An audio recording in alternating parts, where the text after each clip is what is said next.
This is Brian Steele, Creature Boy, and I say you better visit without your head. Or even just once. But anyway, we're here at the station of decapitation without your head. I'm Nasty Neal. That would make me terrible, Troy. I'm Treacherous Trista. Joe. Oh, go on. Yeah, introduce yourself. No, go ahead. No, I'd rather you introduce me. It's all right. Now I feel nervous. But filmmaker, FX artist, very nice guy as well. Jugular Joe Castro. It's very good to have him. Nice. Hello. So we have the monsters that we love tonight. So first of all, before we start, we're going to go over the list here. But how do you define a monster, Joe? You're asking me how do I define a monster? Well, and it's funny because we started having this conversation because I was thinking about it as well. Is Predator a monster? Is the Alien Queen a monster? And I was thinking about because I noticed a lot of filmmakers go on podcasts and shows and they want to talk about their own films, And I was thinking, well, do I incorporate the monsters I've had in my movies into the show? Because they are true to my heart. But I only have really one monster from a monster movie that I created in one of my films. And I was thinking, are aliens monsters? I don't know. I had to think about that. Are ghosts monsters? I'm considering that as well. Are demons monsters? And then of course you have witches and vampires and zombies. Are they monsters? I don't think they're monsters. I wouldn't consider them a monster. And so as I compiled my list, I took all this into consideration. Mm-hmm. And so I didn't put anything that was an alien species on my list, and nothing that was a ghost or a demon or summoned by the devil, nothing like that. And then like I said, no vampires or witches or zombies are not also not on the list. No. So I may have broken a rule or two. Mine's all over the place as far as that goes. But I did leave off aliens. I think we'll down the road we'll do an all aliens list. Yeah. So I that was just my own personal take on it. Yeah. I'm glad you took it serious, and I know the monsters are interesting and important to you. Yeah, absolutely. So just Joe doesn't have all night here, so we'll get to the thing here because he does have something to do, and important thing to do. So we'll start with number 13 here, and we're gonna go through these. If we run out of time with Joe will finish out his list, and then we'll continue. But we'll start with number 13. My number 13 is the toilet ghoulie from Ghoulies. Nice. Because I like little monsters. Little monsters rule. Yeah, and he's in the toilet. Makes me laugh. It made me laugh as a child, and my humor has not really changed since I was. It hasn't evolved over the years. No, it's very evident, I believe. But yeah, so it's a very cool image. I dig him. I like that too. We recently saw the film again. Oh, I saw that movie in the theater when it was released, like the Friday it was released. I think I want to say 13 years old, and it still holds up today. It's still a fun movie. Yeah, I agree. Plenty of rubber creatures in that film. Exactly. Oh yeah, makes me very, very happy. All right, my number 13 is the only animated monster on my list, and that's Smaug from the old Rankin Bass Hobbit, which was just the greatest dragon I had ever seen at that time, and still holds up. The voice is great, the look's great. And Smaug, he's just the baddest dragon around. He's just awesome. This the one that was on TV? The one that the Rankin Bass one. Yeah, although I do love the one from Peter Jackson too. I love his Smaug. So I guess just Smaug in general. All right. Trista, what's your number 13? My 13 are the graboids from Tremors. Oh, excellent! That's a monster. Yeah, they're pretty awesome. I have to agree. Yeah.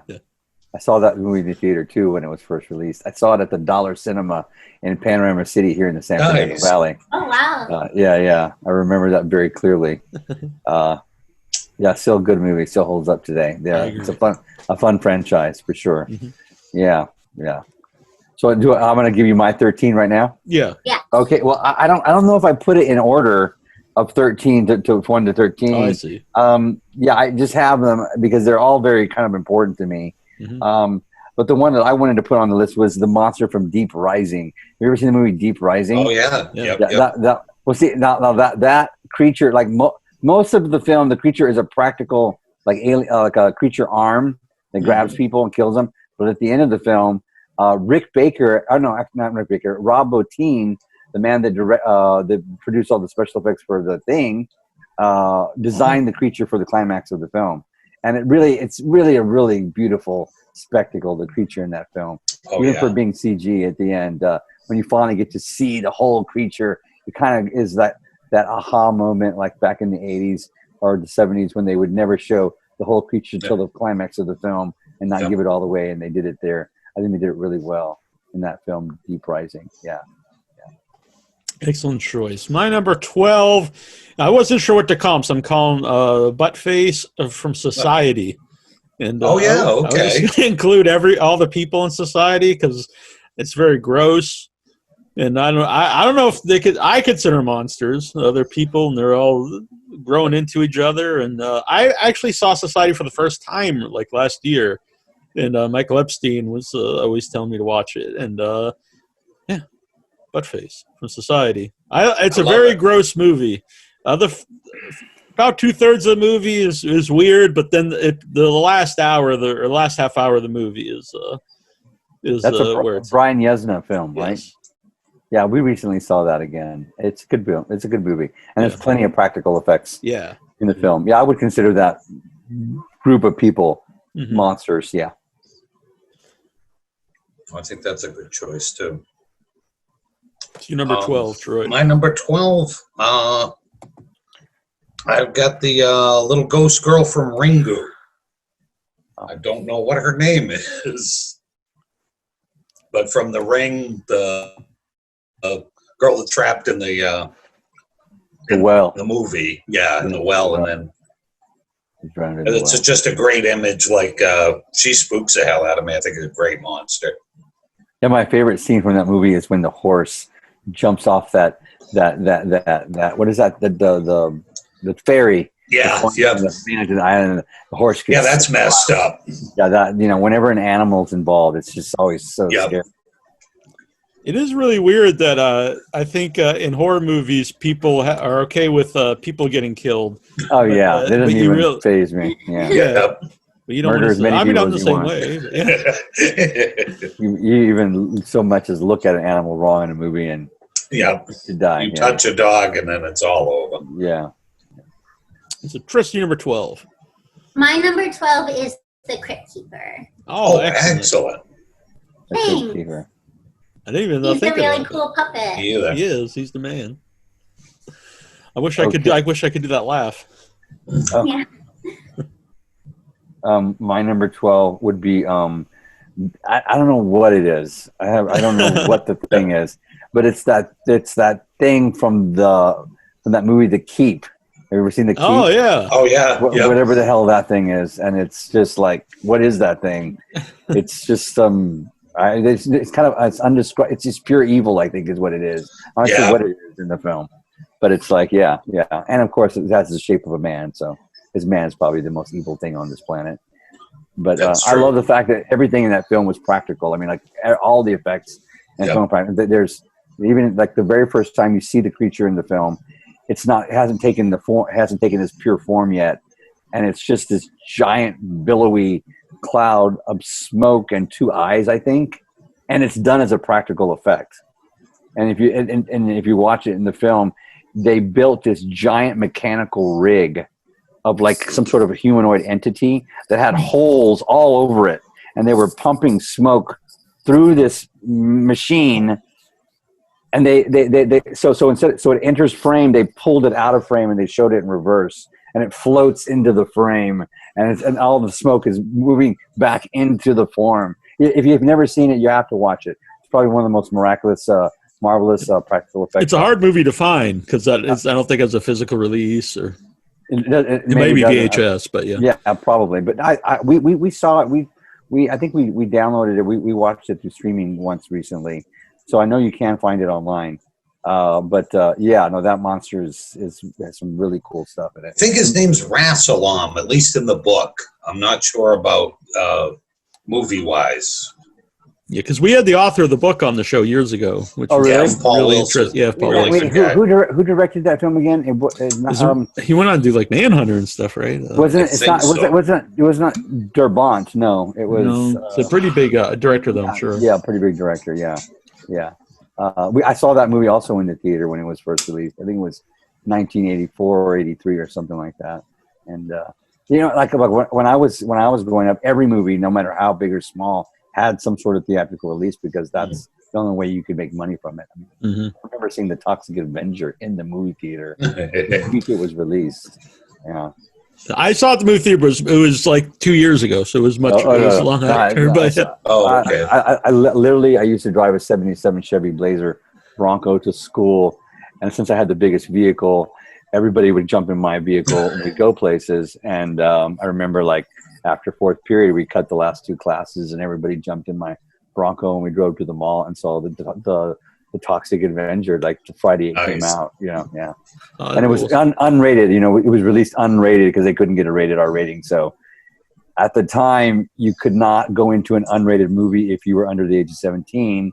But I don't know how we did it. We did it. We got into the unrated movie, cutting school during a school day, and like whatever, But yeah.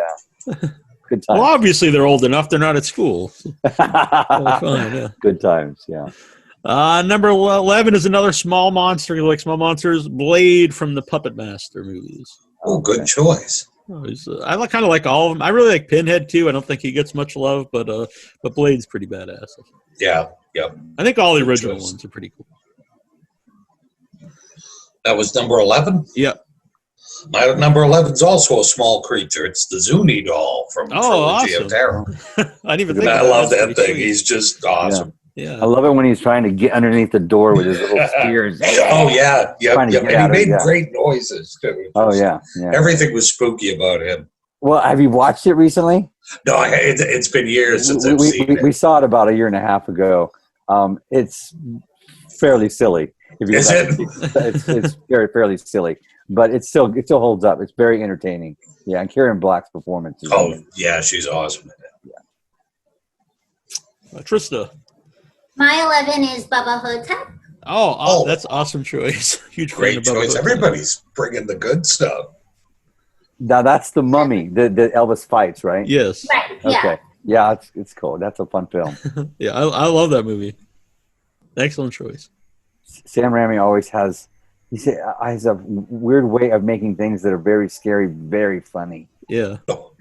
It's too bad they always talked about doing the sequel, Bubba Nosferatu. It's never happened, but never happened. I would have loved to seen it. Yeah. Well, my number 11 is the troglodytes from the movie The Pit. You ever see the movie The Pit? Oh, yeah. Yep. Have you ever seen the movie The Pit, Trista? No. I saw the movie in the theater the year it was released. I remember very well. If you haven't had a chance to see it, you should watch it. I think you can get it on somewhere. But it's about this young boy's fascination for these monsters that he finds living in a hole in the woods behind his house, and he feeds his enemies to it. And he feeds various people that doesn't like it. Yeah. But the lead character is a young boy. Yeah, exactly. You just be a handy thing. Push him right into the pit. Yeah, no. And the monsters themselves are actually really cool, and they're practical. They're practical. It's all these monsters. This is a practical monster, but the pit, the troglodytes. I think that's what they're called. I rented that so many times when I was a kid on VHS, and I didn't even, I haven't really thought of the movie in years. So you should go back and watch it. The monsters are really, really cool, and the story is really good too. It's kind of. Today takes on a new meaning when you watch it, though. The babysitter has this weird kind of love affair with this 13-year-old boy kind of thing going on, and it's kind of that's one I might have to visit again. Yeah, you got to watch it. It's kind of creepy, but there's some cool stuff in it. Yeah. That'd be fun for us to revisit some movies sometime. Maybe some of us haven't seen it, so that'd be a good time. Yeah. Maybe we can get some in the show from it. Anyone out there from The Pit? Come on. Yeah. Number 10, I have I'm breaking one of the rules here, but I have Count Orlok from Nosferatu, but he's very monstrous. He's much more monstrous than any version of Dracula. I always prefer that look of a vampire as opposed to Count Dracula. And he still holds up. He's still super creepy. He might be higher up on that list. The original, I actually do like the remake too. But, yeah, he's got a very similar look too. And I love Shadow of the Vampire. So really all three versions. Yep. I've seen all those, yeah. That was number 10? Yep. All right, my number 10, I've got the giant ants from Them. Oh, those are good. Which those things were just always the coolest when you'd see the giant antennas, and mandibles all flailing around and stuff. Have you ever noticed how well kept all those movies, like when I say all those, I mean like how well kept and preserved that movie and the Spider and all those movies are. Yeah. They're like crystal clear when you see them. You're right. Someone has really taken it upon themselves to like preserve those films and keep them in mint condition. They're continually making money for the producers and the distributors of those films, and they were just very well made movies. They were. Yeah. It's like apple pie or something like that. Oh yeah, yep. All right, Trista, what's your number 10? My number 10 is the Babadook. Oh yeah, Babadook. I like it because it wears a top hat. I have my own Yeah, top hat. he's super gay. I like that he's a gay icon. That's true too. Yeah. Yeah. What made him gay in it? I don't remember. What was this? I don't really know. I know, but he became one after the movie came out. Yeah. I just remember. Isn't there a shot in the film where you're looking into the void of darkness in the room, and at the very end, and doesn't his hat just like is thrown in on the floor or something like that, or maybe it's the kid's ball or something, and then he emerges from the shadow. Does he ever come out without his hat on? I don't think so. I think he always has a hat. I think. Maybe it's just his arms that come out of the darkness or something like that. That's why that movie's so good. You can't remember exactly what he looked like at any point in time, because you'd see him like either in the book or maybe somebody's like, idea of him. He's very shadowy. Yeah. That's one I saw at the theater, but that's not as impressive as seeing it. Toxic Avenger. Okay, well, mine is, I have here the Boogans. Oh, down. Nice. You ever seen the Boogans? Yeah. Yep. Not in a long time, though. You bring up a lot of good memories. I know. These are some really cool memories. Have you seen the Boogans, Trista? No. I'll put on my list. The Boogans. You have to see the film. It's actually a very well-made creature feature, and the creatures in it are very well done. There's plenty of monster, and they have a really cool kind of original kind of eyes. The eyes are like these, I don't know how to explain it, like these red emeralds or red ruby eyes. I don't know how to explain it, but it's a very cool film. Yeah, there's some really good rubber monster stuff in that. Very good. Let's see. My number 9 is not necessarily a horror movie, but I had the Cyclops from the Seventh Voyage of Sinbad. Excellent choice. I love Harryhausen when I was a kid, stop motion, and it's hard to narrow one down, but I went with a big monster for. I was going to put the skeletons from Jason the Argonauts, but I mentioned them last week, so we went with Cyclops because he is pretty awesome. Any kind of Harryhausen thing you can't go wrong with. Mm-hmm. And I was a Dungeons and Dragons kid, so it was cool to see a big ass Cyclops in the movie. Your number 9? Number 9. I've got the Wolfman at number 9. I just one of those classic things, and just cool transformation, and just Lon Chaney Jr. is great as the Wolfman. Oh yeah. My favorite shot in the movie is when he's tiptoeing through the moors. You see his little wolf feet tiptoeing. I love the wolf feet. Yeah. Yeah. I'm sure they thought it was very stylized and surreal and moody at the time, but when you see today the werewolf's feet going through the woods, it's endearing. It's fun. Yeah. Now, you didn't see the Wolfman in the theaters on its release. No, I did not see the Wolfman. Right. No, I really like the remake of the Wolfman. I did too. I always thought Troy and I were the only people who liked it. Yeah. I mean, like literally no one saw that movie. I mean, I like how he would walk on 2 legs and then jump down to 4 legs. And really, and it was very graphic. All the gore, Yeah. like there were actual dead bodies and decapitations, and it was very well done. I think they really did a good job. Yeah, I don't know, like it gets a lot of hate. I'm not really sure why. Yeah. So because of the transformation was digital, I think is why. Maybe. Yeah. And the cast is real good in that one, too. I mean, Very good. Benicio del Toro is great. Mm-hmm. Yeah, I think he'll make it someday. Right. Trista, number 9. My number 9 is the monster from The Host. Oh, excellent. Awesome. Okay. I own that movie, but I've never seen it. Oh, I love it. Oh, you got to watch A Host. It's so good. Is that? Yeah. I own that movie. Okay. Well, I'll have to watch it. Yeah, that's a great choice. It's actually on my honorable mention. I had it almost in the list, but yeah. And that one might be higher up on my list. Oh yeah, years ago on the listener El Santo Loco, as he called in for a while. This was before it was released in the United States, and I don't like to talk about bootlegs or anything, but he sent us a bootleg because you couldn't see it anywhere.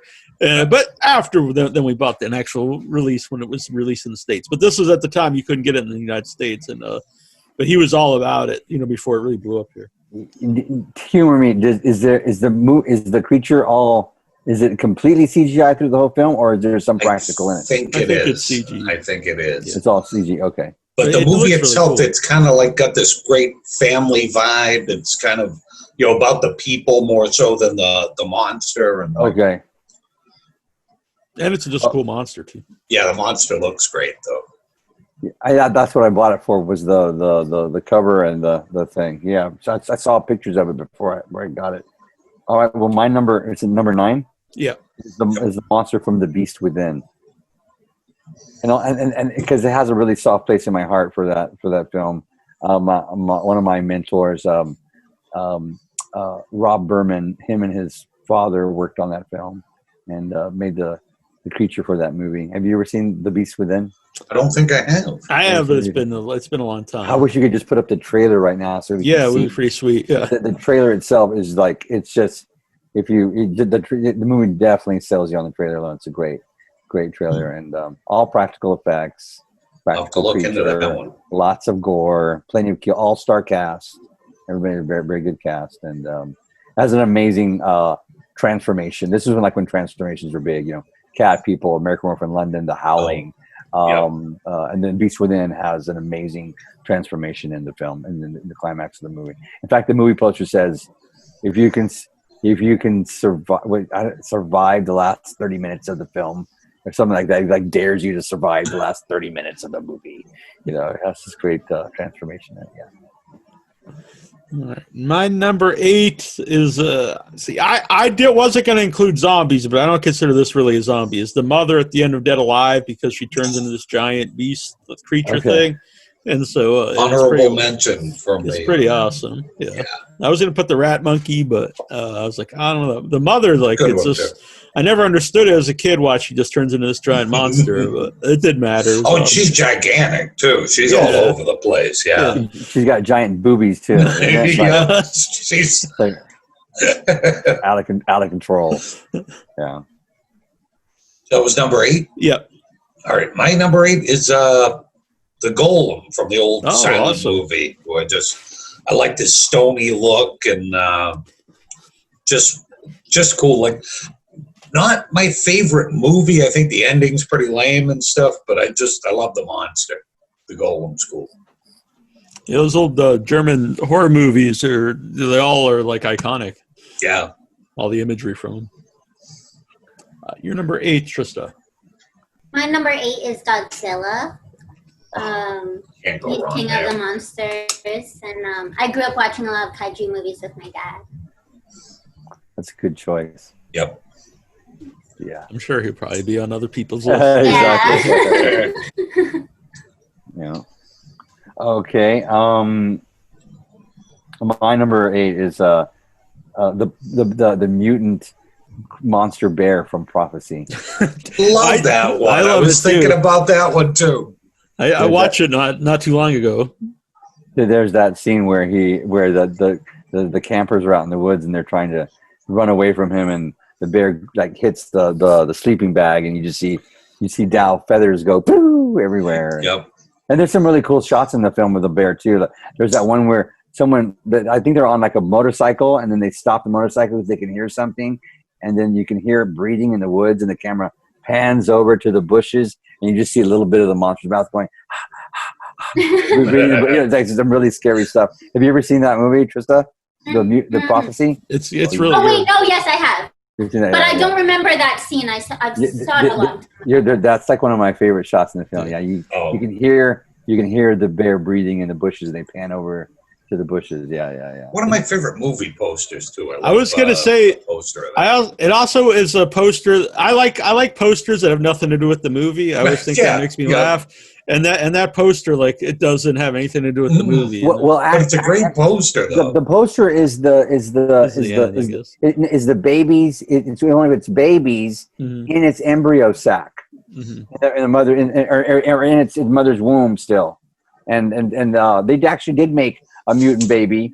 It's in the film. Remember, they're carrying it. The Indian, one of the whatever the people in their group that's running from the bear is carrying the baby, and the baby's crying at some point. So if you go online, you Google the Prophecy mutant baby, you'll get a practical effects picture of what the baby looked like, and it's really, really cool. Yeah, I stand corrected. We've got number 7 here, which I have a prop for.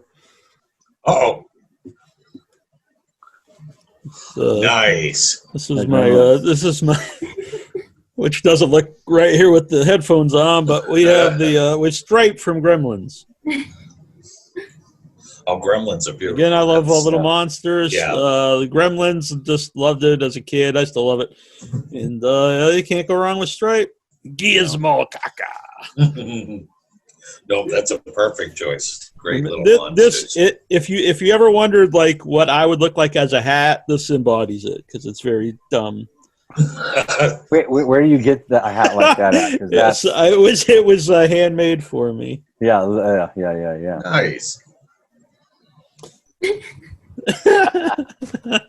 I have worn it in public many times as well.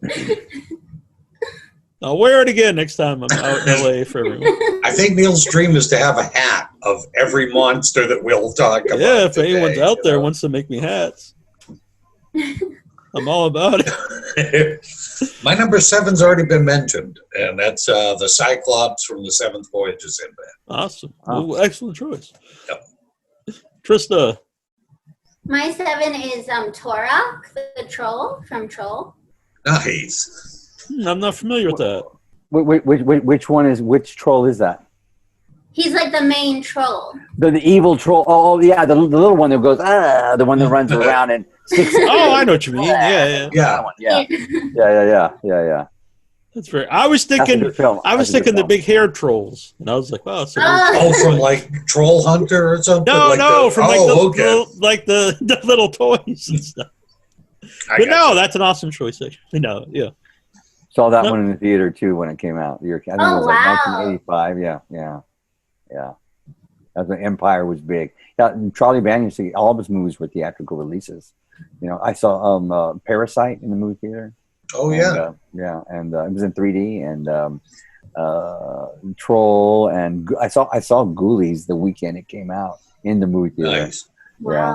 I remember Bob, and then I later on got a chance to meet Bobby Brzee in person at her home during a production meeting for a movie that never happened. Brink Stevens invited me over, took me over there, and they were good friends at the time. But yeah, all of Charlie Band's movies got theatrical releases at the time. Yeah, it was a good time to grow up, making movies. Good time. Let's see. Oh, what was it? 7. I don't know what numbers. I just have here. I just have the shark from Jaws 2. Jaws 2 is my favorite Jaws. I just like it because one of my best friends is actually Donna Wilkes, is the Scream Queen in it. Donna Wilkes is one of my best friends in real life, and that movie's just fun. It has plenty of everything, and it has plenty of shark. It's got got kills. It's got plenty of suspense. It's got the music. It has everything in it. I less talky, more sharky. How about that? My number 6 is Belial from Basket Case. It's Can't go wrong there. one of my favorites. I think it's like a perfect movie for me. It's just so strange. The movie itself is like gritty New York vibe. I love all the movies from that era, but something about Belial. He's both ridiculous and actually pretty scary, I think, at the same time. Yeah. I like that after they had that in the nightmare dream sequence he has, because he's mentally connected to his brother, where Belial's raping that girl or having sex with that girl, that she's bleeding or he's bleeding afterwards after sex. So it's just this weird interpretation of what it would be like. And it's a very disturbing film for sure. Yeah. All that stop motion. Even though you can't die from facial wounds. And all of his victims died from facial wounds. Scalpels in the face, having your face scraped open. Every time I see someone die because they have like a big facial wound in a movie, I'm dead. I'm like, no, you don't die. Yeah. And foreshadowing to the show, I may be working on a special cast and crew panel here of Basket Case, which I'm very nice. excited about. I have 2 confirmed guests. So I'll tell everyone off here. I saw that movie pirated on VHS. I think the year after it came out. Yeah, it was just going around. VHS was super pirated at the time, and that was good. Yep. Belial's on my hat. That's awesome. Oh, very nice. That was number 6. I was 6. 6. I've got Karloff as the Mummy. I love the look of the Mummy. I know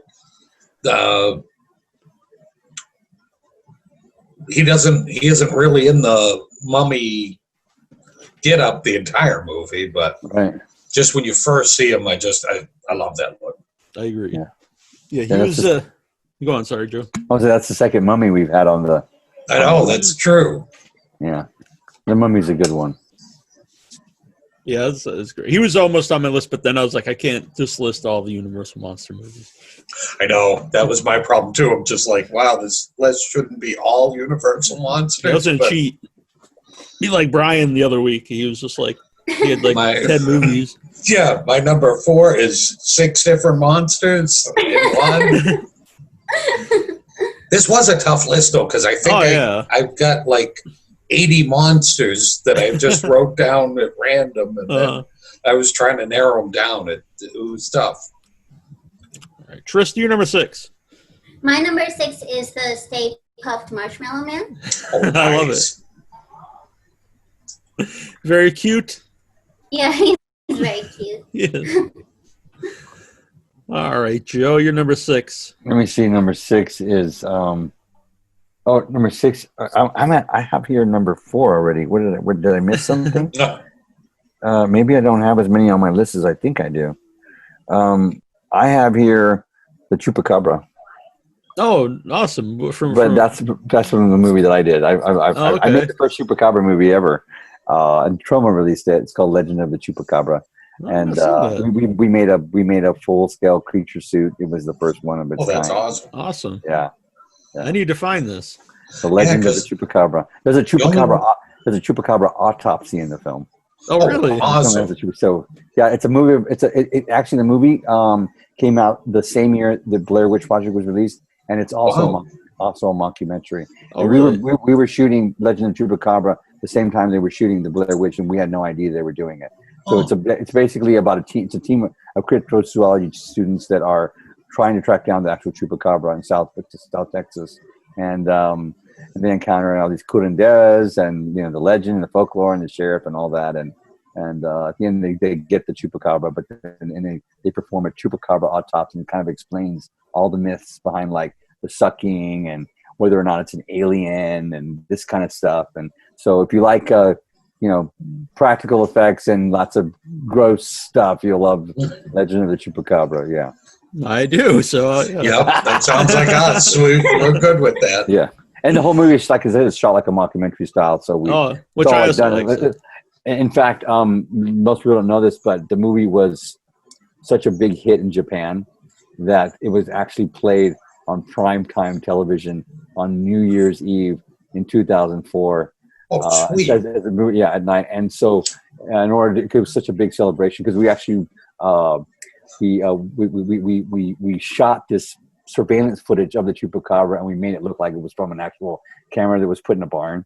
And I grew up on a goat ranch in Helotes, Texas, so we shot it in my father's goat ranch. So we had this big herd of goats. That's awesome. And we had somebody come in the suit, and do its thing.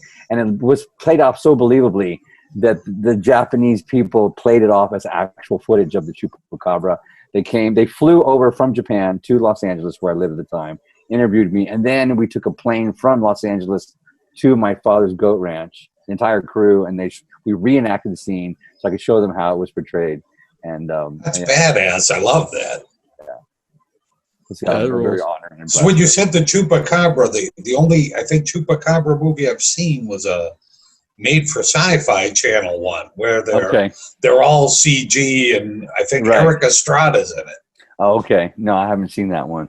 You're not missing out at all. Yeah, I noticed that Chris did not write that one down. Since I know you have to go pretty soon, do you want to go through your 5 and we'll finish up? Well, I see. How did I get this wrong? Deep Rising, The Keep, the Troglodyte, The Pit, The Boogans, The Beast Within, Prophecy, Jaws, Chupacabra. That's 8. So I need how many more? 5. 8. 5 more. Okay, I have. Maybe you did 10 then. Yeah, I also have here. Okay, you can't leave out The Being. The Being. Have you ever seen The Being? The Being. The Being. You've never heard of The Being, huh? Okay. I don't think so. The Being was released in 1983, and it was directed by the youngest female director in Hollywood, Trista. And she was a little Asian girl. She was 23 years old. Her name is Jackie Kong. She still makes movies today. She's one of my best friends, and she inspired me to make creature features. You should friend request her on Facebook. Her name is Jackie Kong. And like I said, she's one of my best friends today. But she made this movie called The Being, and it's all monster. It's just all monster. Got rubber monsters. The rubber monster kills people, and it's got all Martin Landau's in it. It's got an all-star cast, and I think you can get it right now on Amazon Prime. I think it's there, and it's a brand like a really crisp transfer of the film. I'll have to check that out this weekend. That was made in 1980. The Being.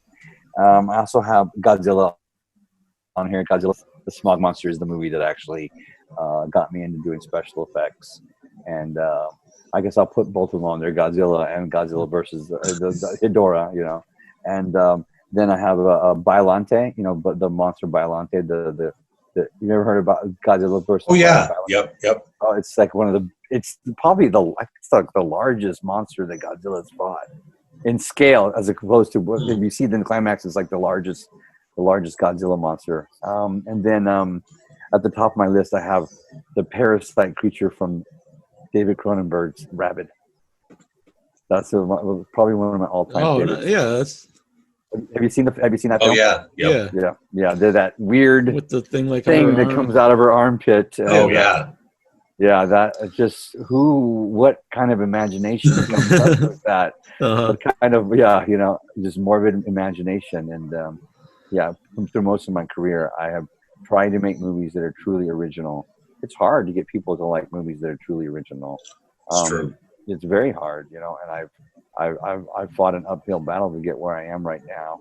But most of my stuff is picked over like like the vultures come and pick out all my ideas from my truly original movies, and then they go off and make movies based on those ideas. And I think that's what David Cronenberg did with a lot of his movies. He made these truly original science fiction horror films, and people still implement and put all of his ideas in lots of other movies today. So, but was that 13? Did I make it to 13? I think so. I think that was 13. I think you did. Yeah. I think we'll let you go. Okay. All right. Listen, I appreciate you taking the time to talk with me and to share your favorite movies with me. And I apologize that I have to cut short. But no worries.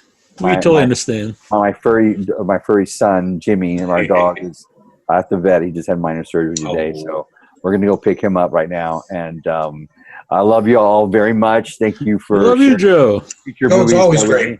I will reach out and say hello to you guys and share your list with me if you could, please, because if I haven't seen the movies, I want to see them. And I'll share my list with you guys so you can hopefully get in some good creature features. All right. Sounds All good. right, take care. Take care. Thank Thank you. Thank you much. We'll talk to you again soon. Bye, Krista. Bye, Troy. Bye, Neil. Bye. All right, we'll see you, Joe. Bye. That was very good. Love Yep. to talk to Joe, and I'm glad you, Trista, got to meet Joe. He's really cool. Yeah, Very cool. super nice guy. Yeah, he's a really nice guy. Let's see here. Number 5, Pumpkinhead, which at various times was number 1 on my list, and I kept moving stuff around. This list I probably moved more around than any list, but Same here. I don't know. Pumpkinhead just, I kept thinking, like, just look-wise, it's hard to beat Pumpkinhead. Like, I think he looks so awesome. And the it's also a movie's really so good movie. great, too. Yeah. Oh, yeah. Probably It's my so favorite sad. Lance Henriksen. It is. It is a really sad movie. It is, yeah. Yep. Great, like, revenge story. And then, when his character then starts to feel some remorse and everything, just, I love that movie. Yeah, because no one's necessarily in the wrong. Like, obviously, but it was still an accident. They killed the kid. Yeah. And, and then even, I think it's one of the best witches in movies, too, honestly. Oh, yeah. Because, she's Gotta really let her wanted run them its not to- course, said Holly. Yeah. This has a doomed feeling to it. Like, everything's, once it starts, everything. That's also my number 5. Oh, good. Oh, wow. Yep. Excellent. Pumpkinhead is also on the hat. Probably some other movies, but I think he's on the hat. Just trust me, he's on the hat. Oh yeah, he's kind of hard to see though. Oh, yeah. Oh, Yep. yeah. That's also Dead Alive there, right in the middle. This hat Oh, has the it little all. baby. What? This hat has everything. It does. I know. Oh, it also has the Zuni doll. I mentioned it. Oh, yeah. I see him there.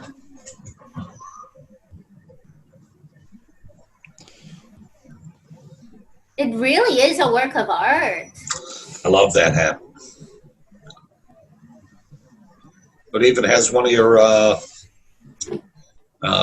puppets from Puppet Man. Yeah, it has Blade on it. Yeah, nice. Well, it is very personal because it has all my favorites, and not necessarily all my favorite weird monsters. Not necessarily like ones that everyone would have, like Jason Voorhees and stuff. It's a lot of weird, bizarre, obscure monsters. So I dig it. All right, Trista, your number 5. My 5 was Gizmo / Gremlins. Oh, nice. I love it. Yeah. Excellent choice. Number 4 on my list. I know a lot of people said Godzilla. I'm not necessarily a big Godzilla fan. I know that's like blasphemy, but I'm a King Kong guy, so King Kong, the original King Kong, is on the list. Excellent choice. Yeah, I love King Kong, and I grew up watching it. And as we mentioned the other week, it was the last movie that Troy and I saw in a theater. Hopefully, we'll see some more here in the future. I saw in our town, Troy, Heritage Theater. Well, my town, not your town. Heritage Theater in Sandwich. I think it's next week is opening up as a drive-in. Oh, What are they going to do then? I don't know because it's not very big, so I don't know. I think it's Their parking lot's not even that big, so I don't. I don't know. Oh, Just gonna put up like a screen. I think it's cool, might have though. one of those big inflatable screens. They're pretty Yeah. cool. That's true. I was not impressed by the movies they're showing. It's like Fast really? and the Furious and Trolls Worldwide or something. So I probably will not be going to that. But but I'm very happy that it's happening. Yeah, that's awesome. My number 4 is I think it's also been mentioned. We have Count Orlok from Nosferatu Oh, excellent choice. as the baby man is being pretty vocal upstairs. I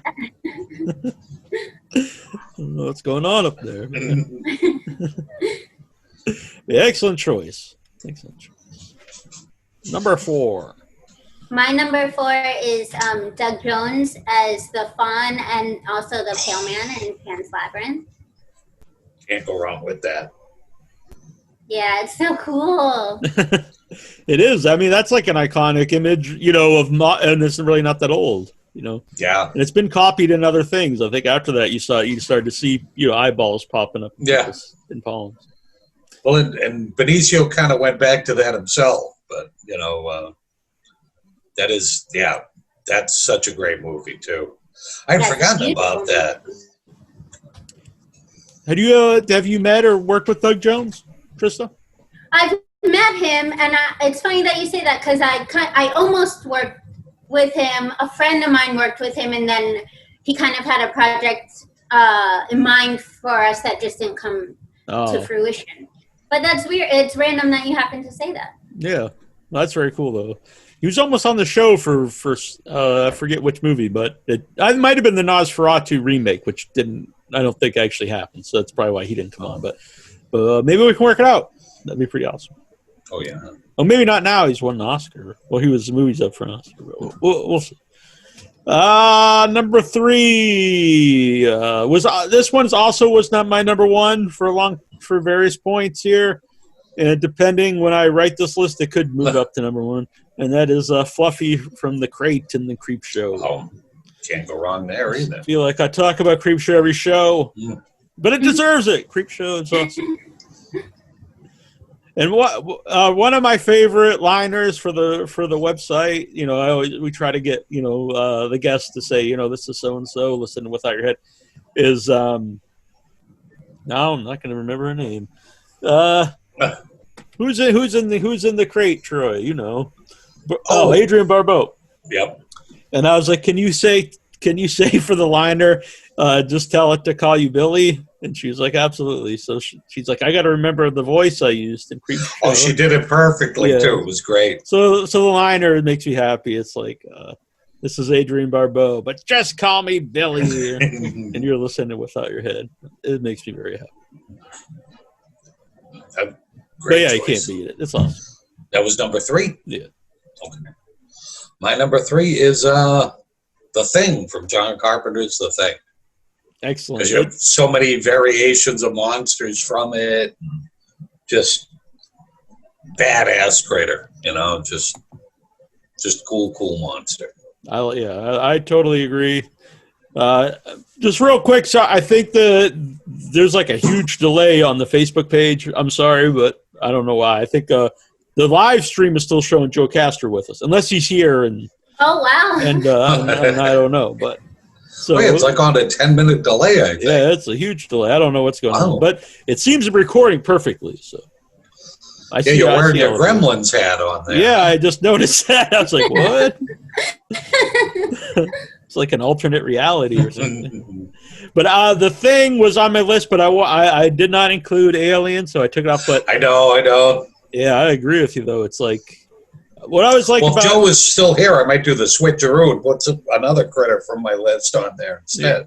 I almost yelled at Joe. I was like, I don't think Jaws is a monster. I think it's an animal, but we'll let it slide. But what I was like about The Thing is that it's like so alien, which I like guys in big rubber suits and all that stuff. That's very cool.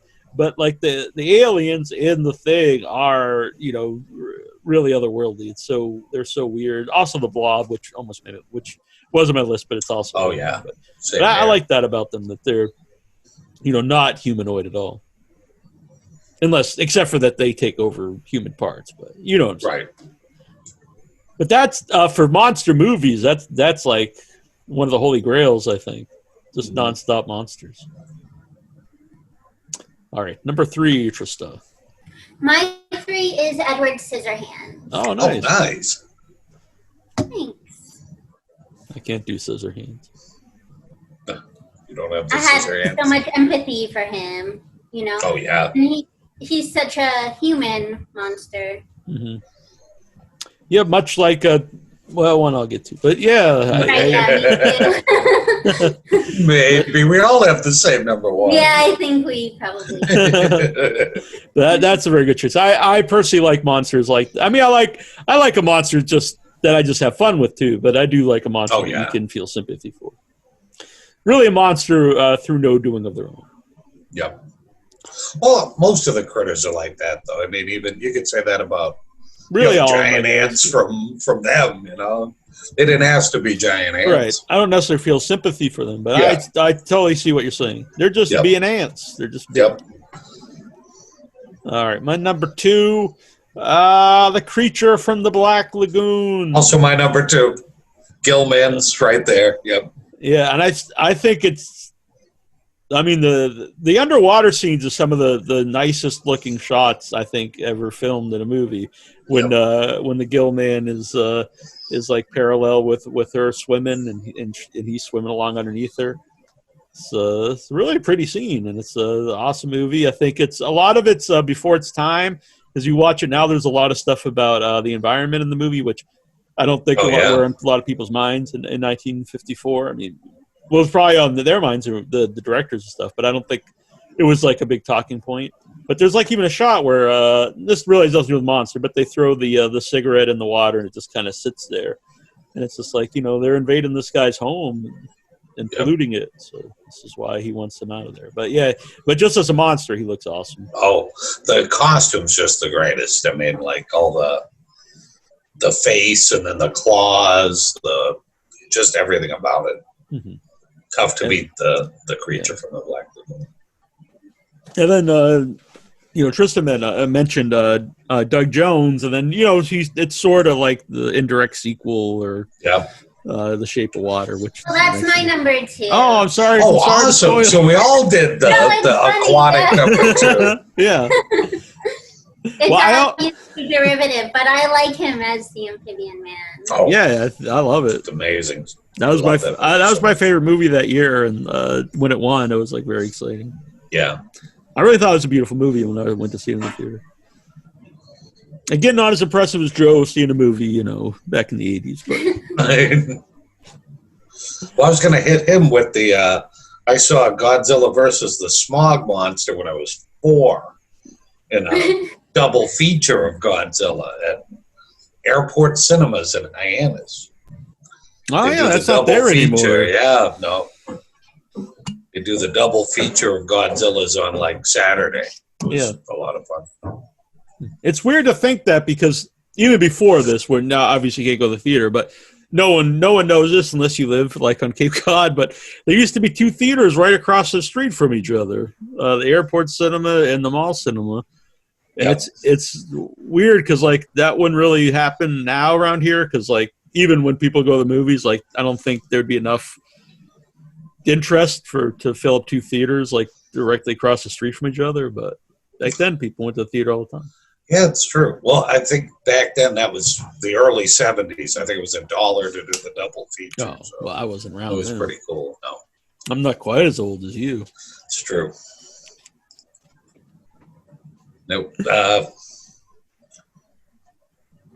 So next, number 2, that was the creature, and then Shape of Water. That's awesome.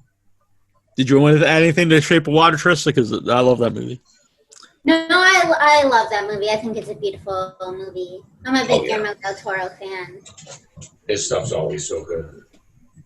Especially if you see some of like the Spanish stuff, like what is it? The Devil's Backbone's a really good. One from him. Yeah. He knows his ghosts, that guy. Yeah, I like that. That and Pan's Labyrinth has a lot about kids in it too. Which, almost all of his stuff seems to have that kind of theme to it, which is nice. All right. Well, my number 1, I almost didn't have on the list because I was like, well, he's not really a monster. But then I was like, well, he's called Frankenstein's monster, so I guess he's a monster. And that's Frankenstein's monster. My number 1. My number 1 as well. My number 1 as well. Yep. Very good. Can't go wrong with him. I was kind of, when you mentioned Edward Scissorhands, I think there's a lot of connection between the characters. Yeah. This is kind of a modern day Frankenstein. And, I like that. I like that theme that, he's he just can't fit in the world. And it's sad and it's obviously iconic and an amazing story that's been told many times. So there we go, Frankenstein. Frankenstein is a friend of mine. That's right. He's sensitive. Oh yeah, I agree. Yep. Yes. Do you have do you have a favorite version of Frankenstein? Me, I guess Boris Karloff is who I associate. Yeah. Right. I agree. But I don't know if you have you ever seen the play? I know they showed it on YouTube not too long ago. The one with Cumberbatch and I forget the other actor. No, I think you had told me about it, but it wasn't still on. Oh, that's right. I remember we brought it up. They switch up like every week now on that, but I don't know how much longer they're going to do that for. Yeah, that one's not up anymore. It was last time we had you on when it was just before we were doing the video shows we brought up, and then I looked it up and unfortunately it wasn't there. But yeah, if it ever is anywhere again, I'd highly recommend it. Yeah, that one's just so good. Yes. So as I know I've mentioned this many times, but I've been carving Frankenstein's monster into a big block of stone up in New York. Someday I'll get back to finish it.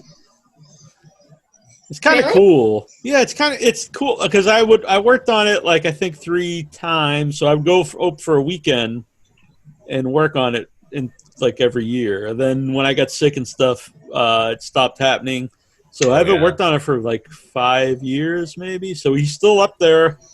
He's just not been finished. And I don't know. There's something kind of cool about that, though, that I would only work on him like throughout years. And I'd like to go up there and finish him someday. It's your life's work. It's true. You're going to be like a little old man going up there like, still a little bit to do on the corner there. I just wish Troy was still alive to see him. Oh, don't say that. No, I'm going to feel Well, I am 9 years older than you, so, you'll be fine. If you were an old man, I would be an even older man. That's fine. You guys will be like those, like your roommate in the nursing Fred, home. Exactly. Yeah. That's true. Troy Neal, did you bring me batteries, you son of a bitch? Every time I see it. Battery. I didn't mention this last time, but I do know what he did with those batteries. Was because every morning at 4:30, I'd be woken up. He'd be shaving his face with his electric razor. Oh, okay. Every morning, and then every afternoon, and then every night. And then did he have a rugged beard? Was it just because he totally shaved, bro? And then he would go and meet this other old man in the middle of the nursing home in the hallway, and they'd compare who had like the closer shave. And I used to think, oh man, this is what I got to look forward to someday. I'll just be like, wow, I got a really close shave here. It's like, but look at this one here. Yeah, Fred. I do regret. I did want to. This maybe still there, but I did want to go back and visit him after I'd left, but I never did. Unfortunately, I feel bad about that. Stop in sometime because you're always I don't know around there. You can I don't just know. go in and see. He might still be there. Yeah, he'd be 96, so that is possible. Yeah.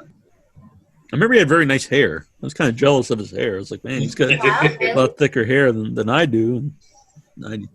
He actually kind of looks like Clu Gulager now that I think about it. Nice. Wow. Clu's a handsome older gentleman. Yeah. Oh, yeah. Yes. Maybe he could play Fred in the movie version. In the life of Neal. Right. In Soup and Batteries, the Neal Jones story.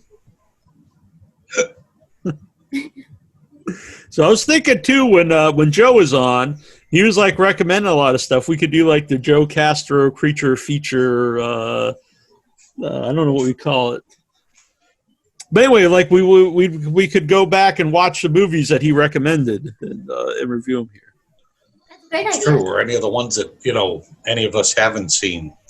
Our lists were all pretty cool, though. Everybody was pretty, all over the place. Yeah. Oh, yeah. So anyway, was there any honorable mentions that no one brought up you'd like to mention?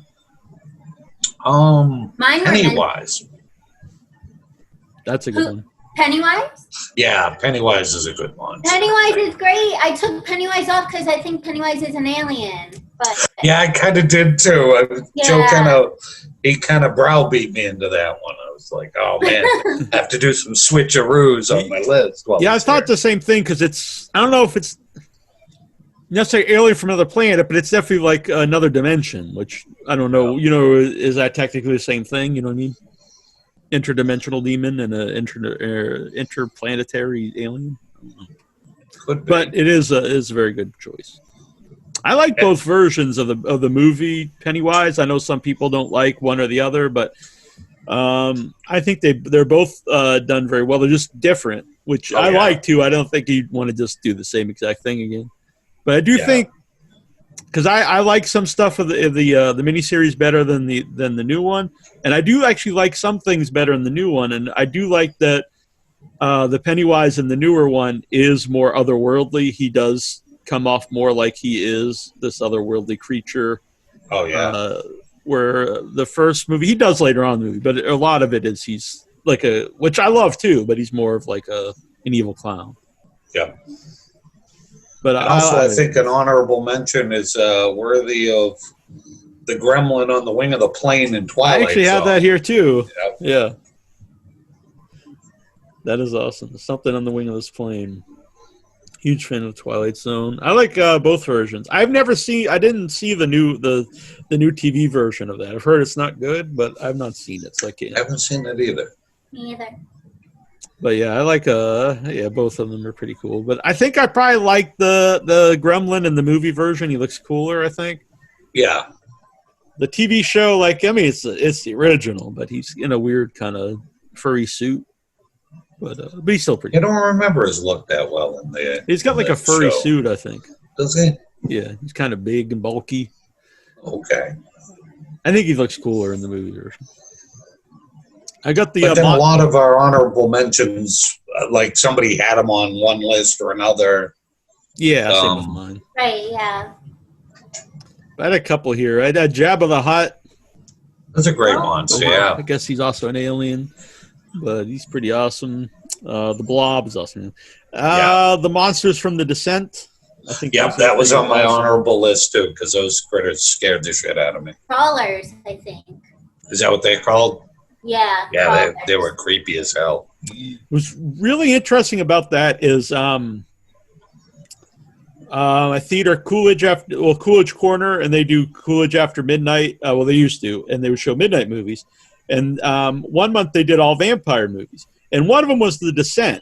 And I was like, well, that's not really a vampire movie. Then I thought about it, and I was like, that's kind of interesting. It's kind of like if you demystified the vampires, like if you took out any supernatural about them, and these would be what they were, because they're kind of like bat people, and they would be like people who they're people, but they they hide from the light, Yeah, it's like if people were underground, and this is what they would evolve into. So I just thought it was kind of an interesting take on how saying that that's a vampire movie, which I never thought about before, but I thought it was interesting.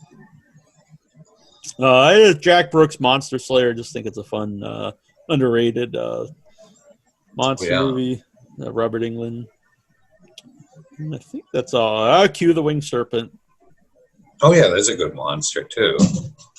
I'm not sure what you call the big wolf though in the Never-Ending Story, but I always thought he was really creepy when I was a kid. Oh yeah, was he the Darkness or something like that? Or what was the Great Nothing? The Nothing? But that's not what the wolf's called. But okay. I also like the zombie lepers from The Fog. I thought they were pretty cool monsters. All the weird things that live in the mist, they were all pretty good monsters too. They are very cool. Don't go into the mist. And then one that's more recent. Did you ever see Attack the Block, the British film? Oh yeah. The critters in that I thought were great. Like they're almost like ape wolves or something. They've got the glow in the dark teeth. I think they're making a sequel. Are they? I really so. like that movie, so I'm happy to hear that. I'm just going to post if people would like to zoom in, or if you're listening, you can zoom in. It's probably not going to, it might not work here because for some reason I think it's just showing a loop of Joe Castro now on the. Oh, really? I don't know what's going on, but so I'm sorry that the live Zoom was the live video was a little wobbly here, but you're watching now in the archives, so that's very cool. Joe kept himself there by sheer force of will. Yeah, maybe he's doing it on I'm purpose. just gonna Like, stay here. I'm leaving, but they're just gonna see. Or me. am I? So let's see here. I think this. He had some great recommendations that I had. Oh yeah. I think that's being like a special effects makeup guy and stuff. You know, he's probably got a different take on some of those monsters. I have to look up some of those movies he talked about, though. Yeah. Oh, Michael Mann. Here it was. Craig Lindbergh brought up. That's right. Michael Mann directed the Keep. Which I know we talked about it an hour ago, but just don't bring that up to F. Paul Wilson because he's still still scarred from that. You know, that was his first the first adaptation of one of his books into movies, and he wasn't happy with it. Right. So if it doesn't work out here in the future, though, after we have the guest or we do our 13, we'll put up the Zoom link and people can Zoom in and talk to us. It'll be fun. I like that. Right. There was a great old show on PBS when I was a kid called Zoom, and that makes me think of that. Oh, really? What was that You don't about? remember Zoom? That sounds familiar. Come on and Zuma, Zuma, Zuma, Zuma. It was one of those things like did you just make that up? Company. No, okay. I did.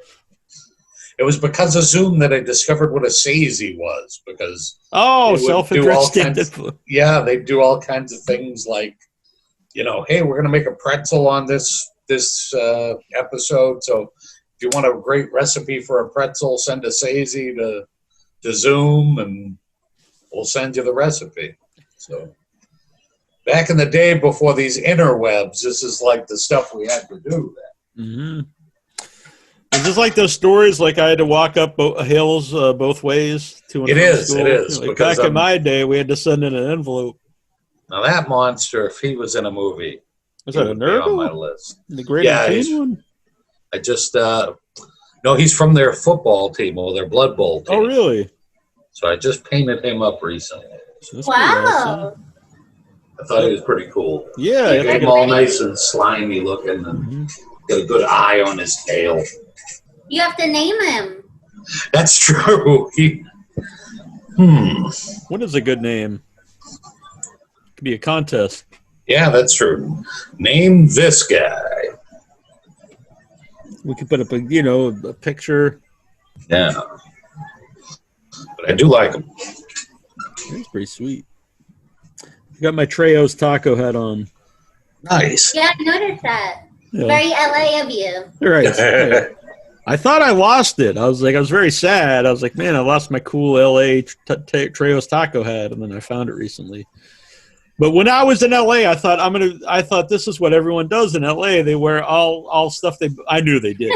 But they wear all stuff that I bought in LA. I wore my straight out of Hollywood shirt, Trejo's tacos, nice. and these $5 sunglasses. You were the tourist then. Exactly. And the $5 sunglasses I bought on Hollywood Boulevard. Well, you were that guy that you see during the summer in Cape Cod, wearing all like the Cape Cod shit. Exactly. You were that guy. Well, thank you, Trista. I appreciate that. Yeah. Instead of a lobster, you got Lake Trejo on your shirt. It was funny because Michael Epstein knew exactly where I went, because he's like, is that the place where they're outside and they're like, today only, if you have this the red basket, you'll get everything half price. Everything's $10, but the red basket, everything's $5. I was like, yeah, he's like, they do that every day. I was like, I kind of figured that, but it was my lucky day. Just go with it. Yep. Yeah. So, but I enjoyed it. I thought it was fun. I personally like cheap sunglasses for anybody out there who. I mean, if you want to send me like expensive ones, that's fine too. But I do like cheap sunglasses because they're cheap. But I do lose sunglasses a lot. It's like I don't want to spend plus I just don't want to spend $50 or whatever on sunglasses. But if I buy some cheap ones, if I buy a $2 sunglasses and I lose them, it's not really the end of the world. But, if you see what I'm saying. I do. So let's see what's we got. I don't know who's coming. Oh, next week Deborah Lamb's going to be on the show. That's going to be really fun. Sweet, that's a good time. I love her. Yep, she's always so good. Yeah, she's really fun on the show, and then it was cool that her and Trista are friends. So that'll be a really fun time. Last time she was on, we weren't doing video yet, so it'll be really cool. She's really fun. Yeah, she's just an all around just upbeat person. I just like her. Yeah. Where did you meet Deborah? I met Deborah. She came to the premiere of Purgatory Road. Oh, nice. And that was my first time meeting her. And then we kept in touch, and then had wanted to work together, but we haven't been able to yet. Oh, yeah. But we tossed out some ideas. So we'll see. Oh, cool. I hope that happens. Yeah. Yeah, me too. She's great. She's wonderful. Yeah, she's been really nice ever since when we had her on, and afterward very supportive of the show, and she's a really nice person. And it was very cool because she won an award in our festival, which I was very happy. Oh, that's right. Well deserved. That was a great award. Yeah, that was one of my favorite ones. Yeah. Yep. It was tough kind of putting them into I'm glad I didn't vote because I would have had a tough time picking which one I liked the best out of the shorts. Yeah, and really those are big shoes to fill, playing in a Psycho short, because it's one of the best movies ever. So, yep. Yeah, she did a great job. It's very cool. How far have you guys progressed on your King audiobook? I'm on the last short. I'm on 2, but I'm gonna pick it up. I'm gonna get there. That's okay. Well, we could talk about the first story if you want. But deadlines help me, so if we decide we're gonna do the show, that's a good idea. Then you'll have to. I'll knock it out. Yeah. Right. I'm the same way. The 13. If you just said we're gonna do 13th, I'm gonna do it. The last minute, basically. But if you tell hey, it's gonna be done by so and so, right? Yeah, I'll be honest. Yep. I was out walking. It's I got to get home and finish the list because I just have a big list and I got to put them in. You're walking along, writing things down, tripping over. I was thinking of things while I was walking. It's because that's actually where I thought of Stripe, because I didn't have Stripe on the list. I was how can I not have Stripe on the list? And it's I can't. And then I actually text. I don't text myself. What I do is I message my backup account on Facebook. I'll message myself notes. To remember. I was that's better than a Post-it note anyway. That's good. People might think I'm crazy, just I'm messaging myself. Sorry. I use the Notes app in my phone. I write everything in there. Oh, okay. Yeah, I use the notepad on my Facebook here. Or on my Facebook, on my computer for everything. So I have a bazillion text messages or text files, I guess. See, I'm way more old school. I just you write them down. I stick Post-it notes on my phone. Really? Oh wow! And so that's really funny. That's the way I roll with things. I love that. So I should have given Neal the heads up, but on the third story in there, Holly Gibney shows up, and it's one of the characters that every now and then King will have certain recurring characters, and she's one of them. And I know she wasn't Neal's favorite character in The Outsider. She was my favorite character in The Outsider. Oh, was she? Oh, really? And did you see? I never read the book. I meant Mr. Mercedes. No, neither. I just watched the show. Because in Mr. Mercedes, she's also one of the big characters in that. That's when she first shows up. And so if you either read the book or the, I forget what channel it was on, but they had the first season of it last year or the year before. And it was really, really good. Wow. Now I'm excited to finish it. I'm sorry you don't like Holly, Neal, but I like Holly. That's fine. I like her in the book. Yeah, so you'd like her in Mr. Mercedes, I think. Because you find out she's a little autistic. She's, kind of tweaky. She's just, she's got stuff going on. Yeah, I could tell when I started reading, when I was listening to that, it was from The Outsider. Right. Because it was the same kind of creature and everything. It's interesting. I won't give any spoilers, but on the I think it's the last one, Rats. I just started listening to it today when I was walking home, and it's when it starts out, it was in Falmouth, and I was like, "That's weird." I mean, I know it's New England, and all the towns in New England, but like Falmouth isn't really like something that most people know about. But it's where the hospital is that I had my surgeries. Yep. So like, oh, that's kind of cool that they mentioned Falmouth. But yeah, we'll talk. We'll wait till everyone's finished, and we'll talk about that. Right. If it bleeds. I mean, but if you guys get a chance to, though, if you do find Mr. Mercedes, check it out, because I think you guys both like it. Yeah, I've never read it or watched it. It's not as like supernatural as some of the other things. Like the basic gist of it, and I'll tell you this because it happens right away in both the book and the show, is this crazy bastard. He takes his Mercedes and just runs through a bunch of people at like a job search thing. So they're all camped out outside this place, and he just drives his Mercedes through this huge crowd of people and just kind of topic. Mows them down. He's just a nut. And it goes from there. It's good stuff, though. And then if you like that, there's 2 books that follow that. So it's all about like the detective and kind of his story. He's the guy that was on the scene to start with the Mercedes killing, and then what happens to him years later. It's really good.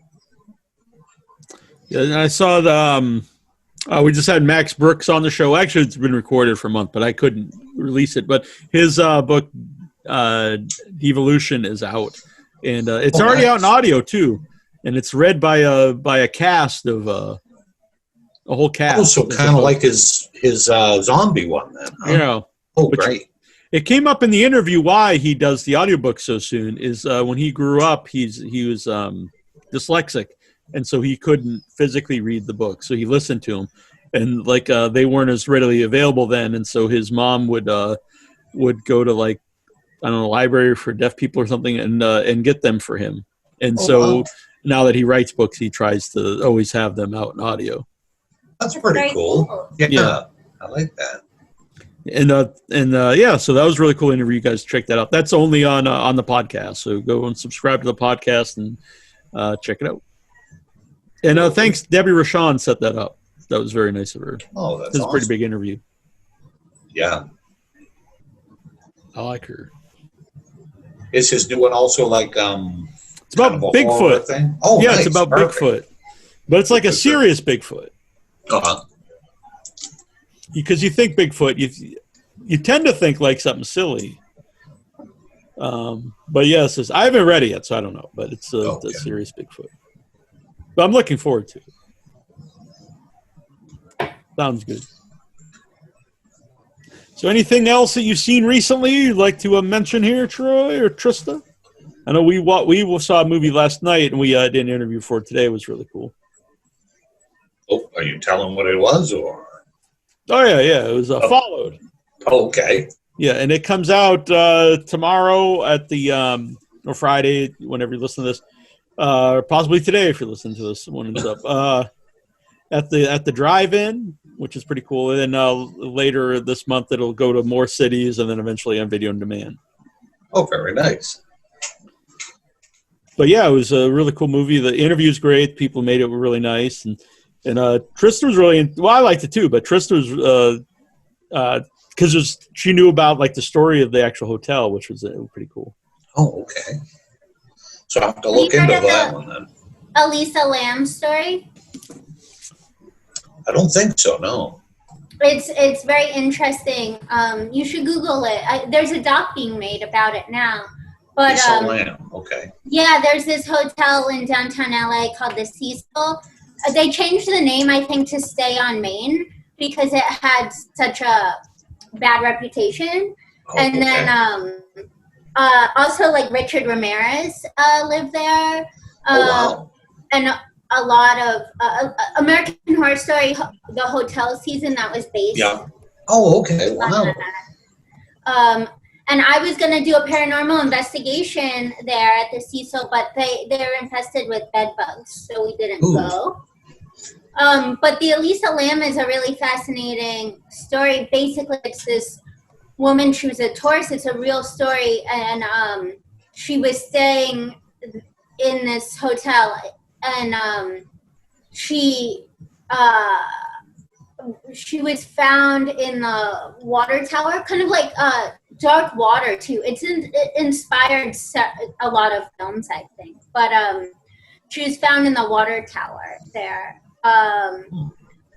And the last footage of her is in this elevator, and she's doing something called, people speculate that she's doing something called the elevator game or elevator ritual, which is also a real mythology where you go into the elevator and press the buttons in a certain sequence, and then it opens a portal and crazy things happen.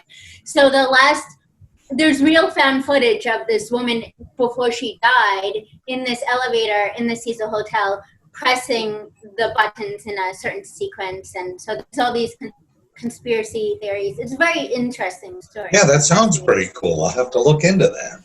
It was cool that this film go on, sorry. Was like a fictionalized version, but it's definitely like derivative of those stories in them. Right.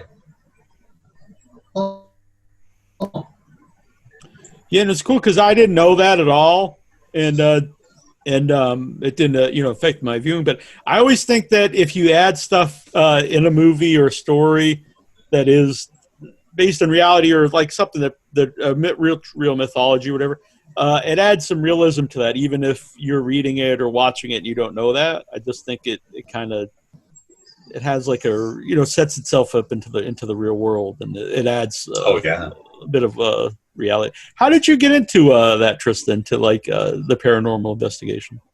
Was it just something you were always interested in? Or? I did a horror film that I shot at Big Bear, and then that filmmaker started his own company called Creepy AF, and he started pairing up with other paranormal investigators and inviting me to go on ghost hunting. And then coincidentally, I had another friend, her and her sister traveled around and went to places all over the country and were into paranormal investigation. So between those two friends and then teaming up with different people, that's how I started doing it. Yeah. Were you interested in that before you started doing that? Like, was that something that had your interest? What's weird is, and I think I maybe have mentioned this with Brian, because Echoes of Fear is based on their haunted house. So when we did the behind the scenes stuff, he wanted us to tell ghost stories. And so I sort of remembered some ghost stories that I had from when I was a kid that I guess I had forgotten about or wasn't sure if they were real because I was a kid. Mm-hmm. And then I kind of talked about that. I was a very strange kid, very dark, very morbid, and like I was very obsessed with death. So I kind of realized eventually, like as I started to be a teenager, like maybe stop talking about this stuff. Like people weren't like super receptive to it, and I think my parents were like a little freaked out by it. So as I got a little older, I forgot about those things and sort of stopped talking about it. But then when Brian asked me, I remembered things that I still don't know if they were real or not because I was a kid. It could have been in my imagination, I'm just not sure.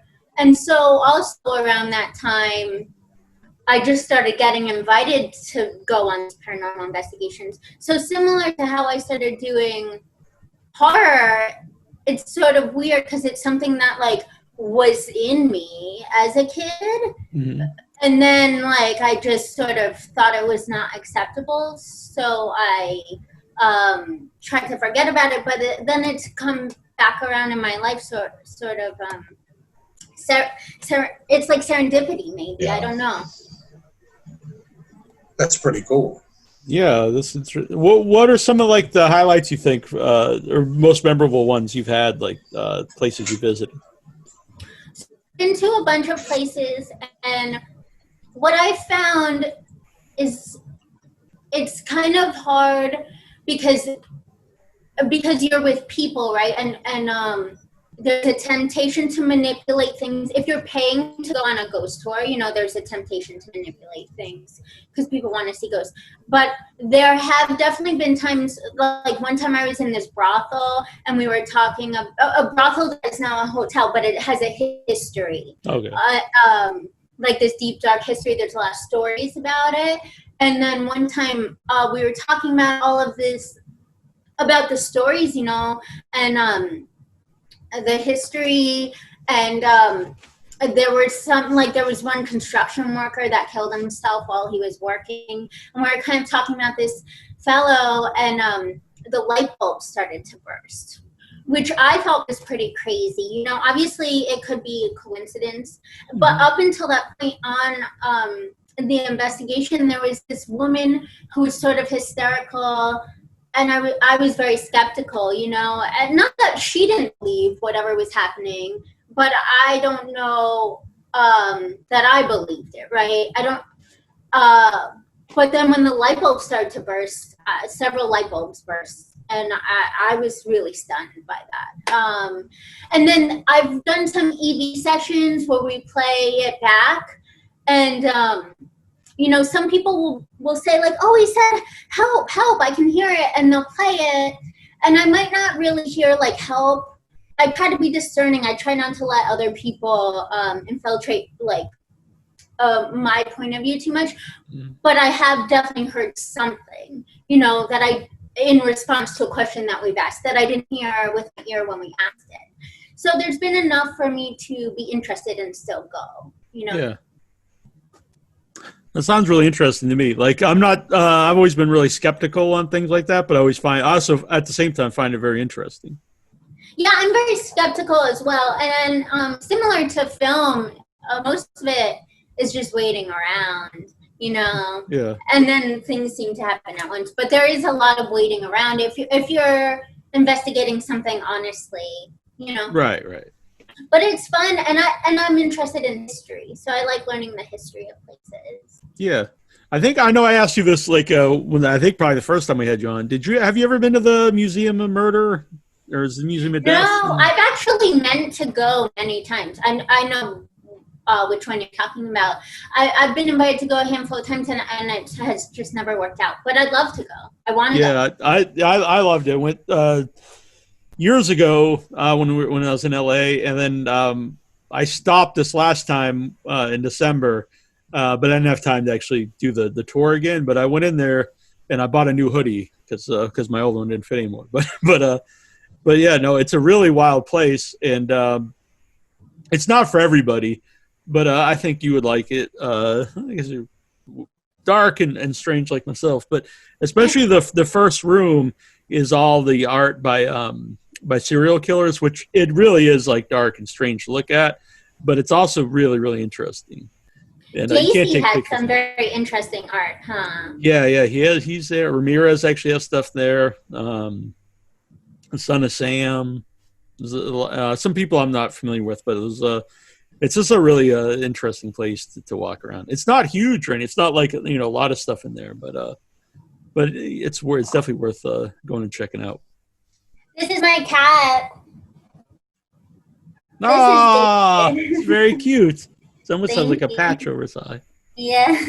What's the name? David. David. Oh, that's very cute. David Percival. Who's that named after? David Percival. No, he's not named after anyone. No. Oh, I think that's even cooler, to be honest. He just looks like a David Percival. I love it. I think he does now that you mentioned it. Thank you. Yeah. That's a very good name. I used to be able to do good. Yeah, I can't. I'm out of practice on my meowing. But. Well, next time you come to LA, we should go to the museum. I would totally do that. I would definitely. I was just saying write it down, but we don't need to write it down. Remember, I will definitely go to the museum. It was really weird because I went in there and I hadn't been there for, I think it was 5 years, and the guy remembered me. And I'm like, there's got to be hundreds of people like every day going in here. Like, I don't know how he remembered me. And he even said, like, you lost weight. And I was like, wow, this guy rules. Like, I don't know how he knows That's this. amazing. Yeah. I was like, yeah, I want to get a new one. I didn't even have a hoodie because actually, to be honest, they didn't make them big enough for me at the time I was out there. But now I could get a new hoodie, and I was very excited. Wow, Yeah. what a compliment. You're distinctive. Yes, this was strange. Even strange for LA, I guess, which... There is Troy. So everything good on with the doggies? We got to we just saw David Percival. Oh, really? Yeah, my cat, but he's got other business to attend to. We got cat business going on. Another time. When I came home today, there was a big orange cat. I was walking home, just sprawled out in my driveway, and I went to take a picture. I was like, man, this guy just owns the place. And he just saw That's me. awesome. He went running off. He was like, you have to pay the toll. Yeah. Yep, cats are their own critters. Yeah. Right. When I had my cat, my last cat, Faye, for a long time. Faye the gray stray that came to my house one day, and now she's here to stay. And so I had her from the 7th grade until into my mid-30s. So it was over 20 years. And but I remember when she got older, and so she'd be laying out in the driveway, and birds, because I always throw bread and out stuff for the birds. And so she'd get up and she'd go like this, like she's about ready to attack the bird. And she'd like move about an inch, and then she'd just like lay back down. It's like I can't be bothered. Aww. Which I was happy. The lady with. of luxury. Exactly. Yeah. Exactly. That's kind of like our cat. His hunting days are kind of behind him. You know, now it's like if a bird smashes into the window and falls down, then maybe he'll mess with it. But other than that, no. You remember our old cat Charlie? He once brought a live bunny, and it was totally fine. He did, and so I took it and let it go. And he just gave me the look though, like, what the hell, dude? Like, I'm never spent all day trying to hunt that. Never thing. bringing you anything again. But I didn't want him to eat the bunny. I felt very, because it was totally, it wasn't hurt or anything. It was probably scared, but it wasn't hurt. Aww. Mine brings me like towels, and socks, like random things. But no critters. That's a good thing. Yeah. Well, yeah, I told the story because Faye used to sleep with me, and so I used to have really bad eyesight. I was legally blind in the one eye before I had LASIK surgery. So, and so anyway, she would scratch at my door, so I'd get up. I left her in the house because she would go in and out. So I went back to sleep, and she'd jump up, and she'd always sleep in my arm. And so I was petting her while I'm sleeping, and she's like purring like crazy, and I felt something else there, and I was like, what? And she had brought a dead mole in the bed. I was like, no. So again, I went through that out. And again, she gave me that look like Charlie did, though. Like, I'm not bringing you anything again. So ungrateful. That's exactly right. That one, unfortunately, there was nothing I could do about it, though. It was already gone when she brought it back, which is probably for the best, though, when she brought it in my bed. I probably didn't want a live mole in my bed. But yeah, our cat's more of like the serial killer type. He used to go and he'd get things like that, like a bunny, and bring it home, and then wait till he got home to just slowly torture it to death. And then when he got older, he got a little like crueler, and then he would like kill a family of moles, and he would do one each day. Well, like our cat's like Hannibal Lecter. There's something wrong with this guy. He's a nut job. David Percival would never do this. I'll say on a more upbeat was our old cat Athena, and so we had birds at the time too. And she would go up. She was a double pod cat, which I don't know if you're familiar with, but they call them double pod. They have like a really big thumb. Oh yeah. And they could actually pick things up. Like she would eat her out of her bowl. She'd pick it up and eat it. And so she would stretch her paw out up to the birds. And the birds would come up because they knew after a while, I guess they weren't she wasn't doing anything. And she would pat their belly, and the birds would sit at the edge of the cage, and she'd just pat them through the cage. And it was that's like pretty the wild thing. Yeah. Wow. She also was the only cat I ever saw that didn't land on its feet, because they always say cats land on its feet. And she would lay up, because I said fish at the time, and she'd watch the fish and she'd eventually just fall asleep, and then she'd fall off the banister, but she'd just fall like on her back, which it was The only clumsy kind of cat. Yeah. It was always funny because I named her Athena because we used to name our cats after gods all the time, and so the Greek god of wisdom. But she was I don't say mean to my cat, but she wasn't the brightest. She would chase her tail, which a lot of cats do, but when she would get her own tail, she would screech because she would bite it so hard. She'd like, and she'd never learn from it. She'd do it every time. Yeah. And she'd jump at her shadow on the wall. But she's very nice. She's very fun though. I like her. Oh, she was a sweet, sweet cat. Yeah. But yeah, I don't know whatever happened to Athena, unfortunately. Yeah. The only other bit of horror biz. We're not just here to talk about cats, but yeah. Well, on Shudder, they have a new Korean film called Warning, Do Not Play. Oh, yeah. Which is about like a cursed movie. And we watched it, really enjoyed it. It's definitely like a slow burn kind of thing, but I liked it. I liked it a lot. I usually like Korean horror movies. Yep. So, yeah, I need to check that out. I think you'll dig it. Yeah, I love Shudder. I mean, I think that what's cool about Shudder is a little bit of everything.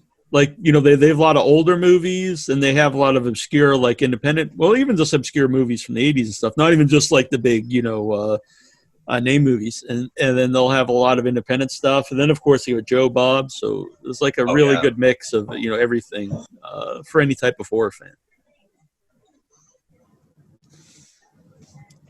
I'm going to open this, but I'm just afraid that's going to explode on me. Because this happens all the time when I'm walking. I'll have a seltzer in my pocket, and I'll open it up, and it'll explode. All right. We're good. It's kind of a satisfying. Psst. Yeah, it was very interesting, I'm sure, for everyone. And I'm sure there's a big build-up. Yeah, the audio podcast version of that will be tremendous. Really, just like they'll just hear, like, what the hell are they talking about? But, you know, whatever. So I had unfortunately the live thing was wonky tonight, but I think it's actually working now. But I apologize. It's not. I don't think it was my fault. I think it was just the internet. But anyway. It's been a fun time. It has been. Thank you so much. It was great to meet Joe. Yeah. Oh, yeah. Joe's such a sweet, sweet guy.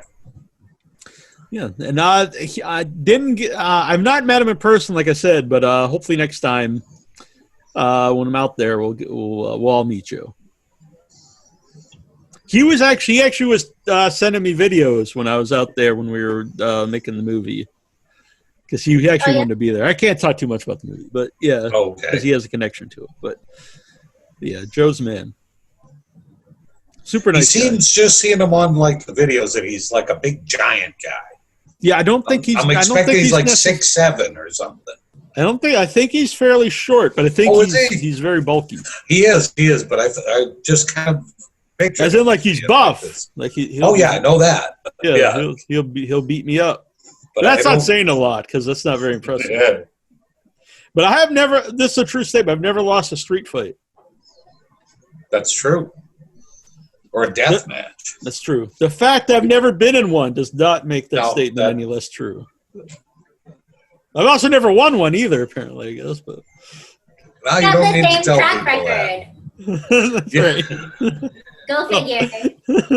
Really? I really expected you to be. You can kind of omit that last part, Neal. You know, a ruffian. Yeah.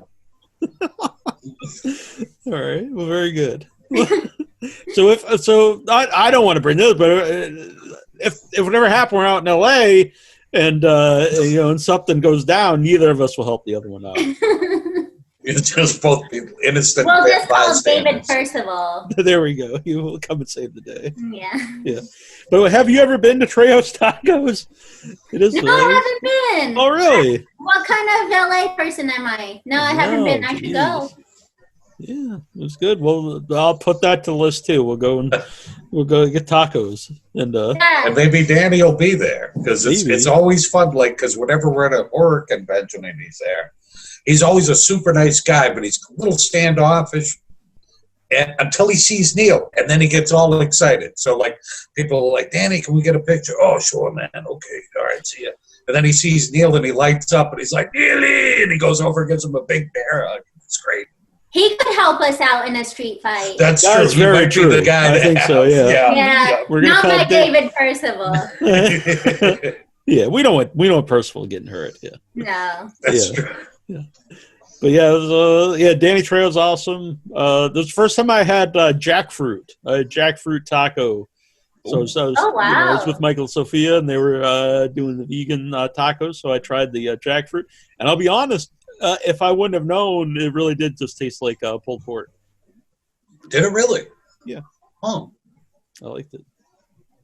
Did he have a lot of options at his taco Yeah, place? actually, that is nice out. I mean, nice out there. There's a lot of you can eat healthy. Not that all vegan food actually is healthy, but you can eat healthy. A lot of like around here, if I wanted to eat vegan, I would just be able to order a salad or like a side dish. But could I eat people? Do they have like a cannibal section or something? I did not know this till recently, Troy. Oh. But You didn't say no. I like this. This is good. if the person gives you permission, it's not legal.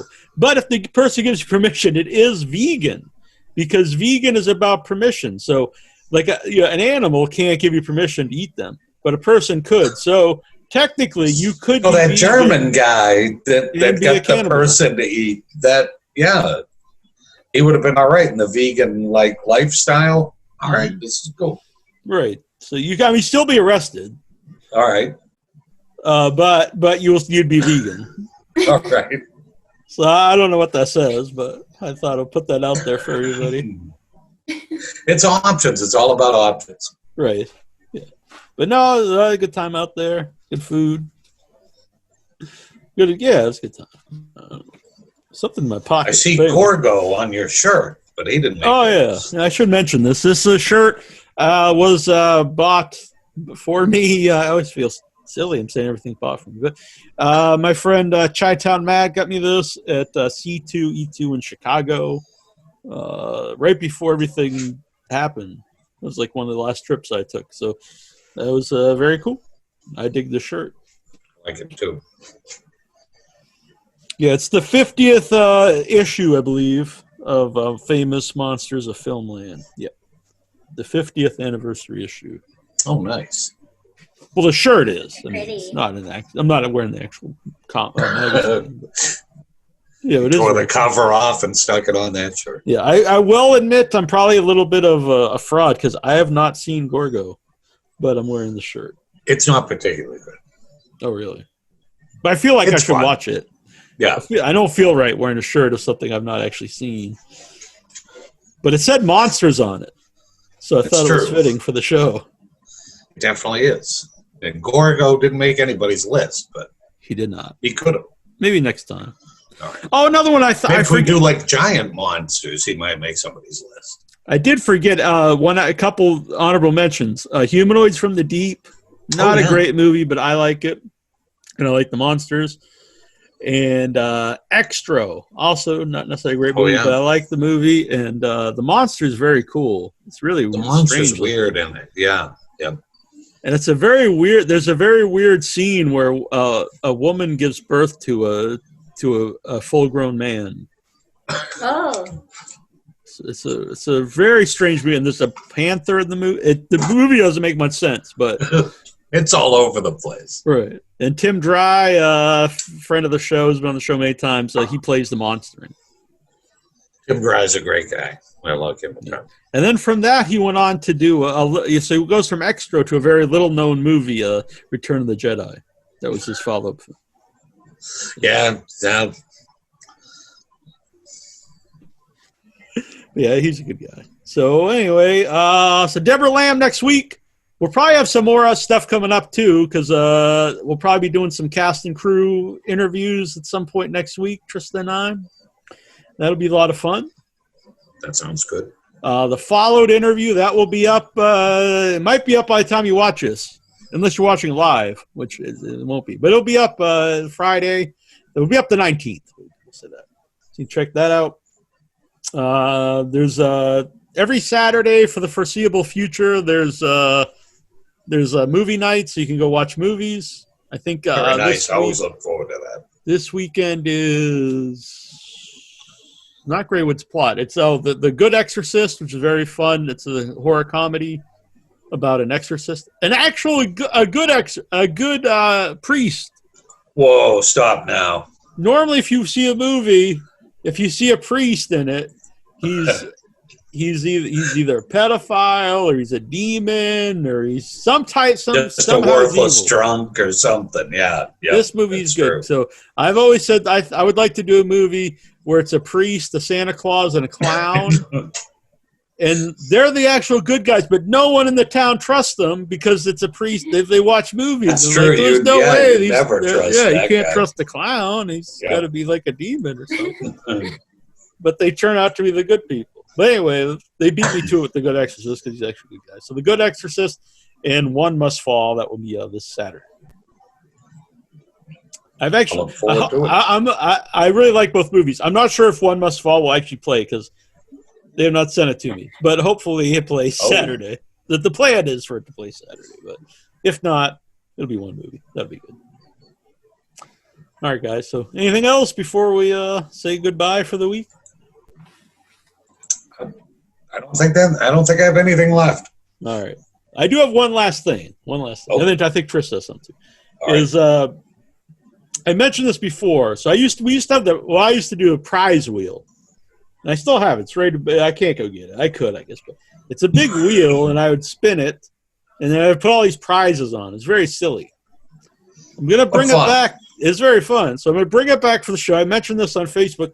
And when I mentioned it, a lot of cool people are donating prizes. So we're going to have a bunch of cool stuff. We have books from Rob Shepard, I believe.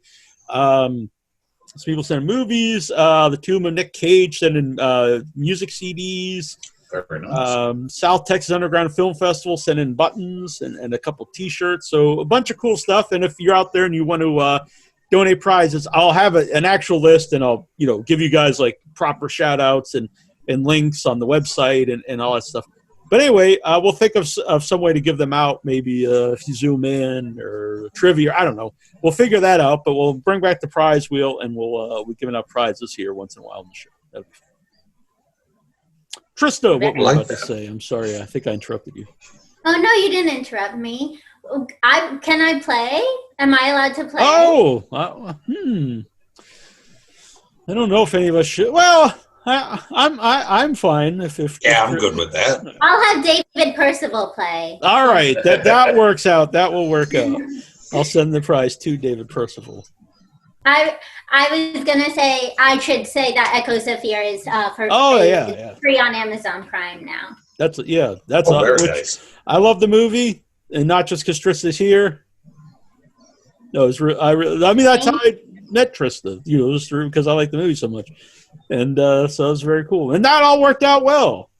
At least I think so. She might be regretting that What a mistake. Yeah, everyone should check that out. If she had known then what she knows now. Yeah, everyone should. And I saw Purgatory Road's also on Amazon Prime, isn't it? I think it is. I think so. I think it's definitely on Tubi. That's free. It. Tubi. Oh, okay. Yeah. Which our mom, Troy and our mom's, because she watches stuff on Tubi, and she calls it Tubi or not Tubi. I like That's cute. Tubi is great. They have an amazing they have a lot of stuff. They do. Yeah. Yeah, it's an amazing I'm always website. amazed because I'll put things in like the big Roku search, and you never know what's going to come up. Like I'll find new things that way too. So I think there's a few that sound kind of like Tubi. I think there's a Zuni or something. And it's not the doll that you mentioned earlier. No, not the Zuni. This one's with an M. But yeah, and then like you said, through the Roku, if you put the Tubi on, so you can watch it on the big screen. Yep. Yeah, there's tons of stuff, tons of TV shows if you're into that. But if you like independent horror movies, which you probably do if you're watching this, or else you're watching and think, why am I watching this? But there's tons of it on Tubi, and it's free. Yep. Just to get a couple ads, but that's no big deal. You can sit through a couple ads. Schmads. All right. So until next week, this is Nasty Neal. This is Terrible Troy. I'm Treacherous Trista. And this is Without Your Head.